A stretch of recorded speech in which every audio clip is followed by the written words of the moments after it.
Bonjour donc mes chers élèves du deuxième bac option SVT Sciences Maths Agronomie et PC marocain. Donc je continue donc mes cours de soutien pour de sciences de la vie et de la terre au niveau de lycée avec l'unité 4 qui concerne la génétique des populations, qui concerne les élèves du deuxième bac SVT et deuxième bac Sciences Maths A, option A. D'accord? Alors, je continue donc, Inch'Allah, avec une notion, une nouvelle notion, c'est la notion de la loi de Hardy-Weinberg. Mais avant tout, avant de parler de cette loi, il faut parler de la population théorique. Alors, pourquoi? Parce que la difficulté, parce que la difficulté de suivre une variation génétique d'une population à travers les générations résulte de plusieurs facteurs. Alors, il y a plusieurs facteurs qui agissent sur les populations, qui peuvent modifier les fréquences alléliques. On cite les mutations, d'accord, à Tafarat. Pour cela, on s'intéresse à suivre les caractéristiques génétiques pour une population théorique, dite théorique idéale. C'est quoi une population théorique idéale? ساكنة نظرية مثالية. Alors, il présente les caractéristiques suivantes. Il faut les apprendre par cœur parce que ce sont des caractéristiques qu'on donne surtout aux examens, au QCM peut-être, d'accord, et aux exercices, c'est-à-dire la partie sur 15 points. Donc, on peut vous donner donc cette notion, la population théorique idéale. C'est quoi? Il présente les caractéristiques suivantes. C'est une population d'organismes diploïdes, c'est-à-dire à deux N chromosomes. À reproduction comment? À reproduction sexuée. À reproduction sexuée. Sans chevauchement entre les générations. بدون تداخلات بين أفراد الأجيال متتالية. Alors, son nombre est infini et l'accouplement se fait au hasard. Donc, c'est ce j'ai parlé de la panxémie, la pamixie. Ah, pardon, c'est la pamixie, c'est-à-dire l'accouplement se fait au hasard. C'est une population, donc je vais revenir après sur ce terme de panmixie, l'accouplement se fait au hasard. La troisième critère, c'est une population fermée génétiquement, c'est-à-dire pas de migration des individus.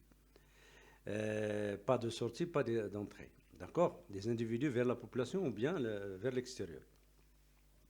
Ces individus ont la même capacité de se reproduire, voilà, et la capacité de donner des descendants capables de vivre.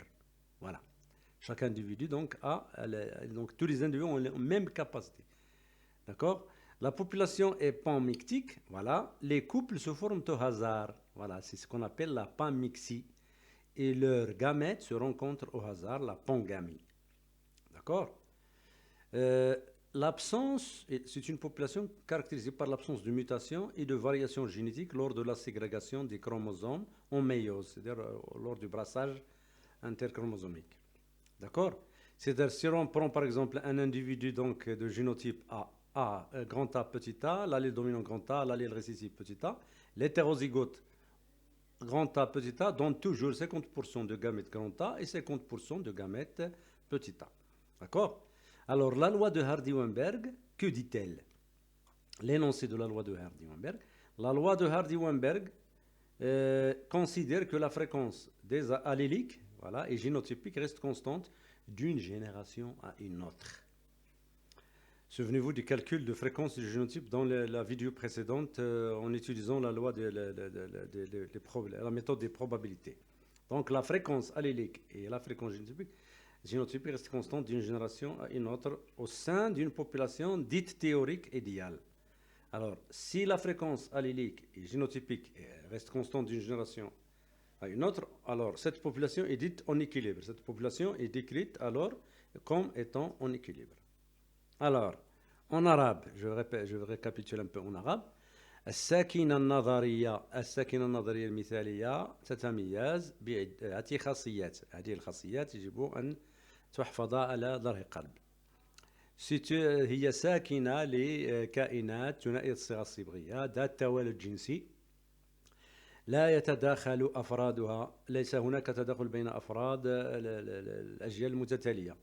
عددها تتميز بأعداد يعني لا متناهي، وتزاوجات تتم بعشوائية يعني بهزار. هي ساكنة مغلقة وراثيا، يعني ليست هناك هجرة داخلة أو خارجة.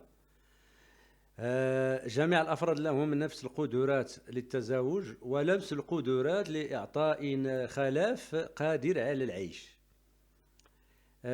هي ساكنة يعني ذات يعني تزاوج عشوائي، يعني الأزواج تتشكل بطريقة عشوائية، والأمشاج تلتقي بطريقة عشوائية.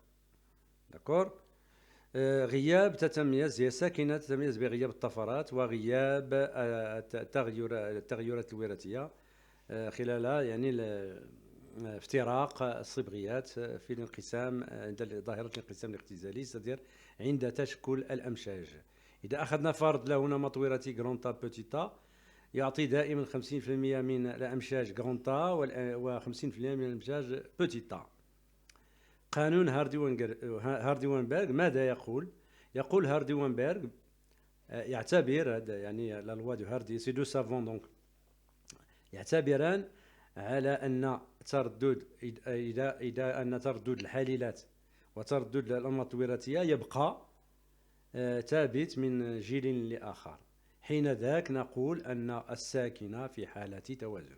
Donc j'espère que vous avez saisi donc la notion de la population théorique idéale et la notion, l'énoncé de la loi de Hardy-Weinberg. La prochaine vidéo, Inch'Allah, on va démontrer la loi de Hardy-Weinberg, c'est-à-dire on va vérifier si la fréquence allylique et génotypique reste constante d'une génération à une autre. Abonnez-vous toujours à la chaîne SVT plus Carbone, Inch'Allah. Toutes les SVT, les SV, les sciences de la vie et de la Terre vont être donc bien compris, Inch'Allah. Essayez donc de revoir et de revoir cette vidéo et bien saisir ce que je viens de vous dire. En attendant que dans la vidéo prochaine, Inch'Allah, je vais vous démontrer donc cela. D'accord? Bon courage.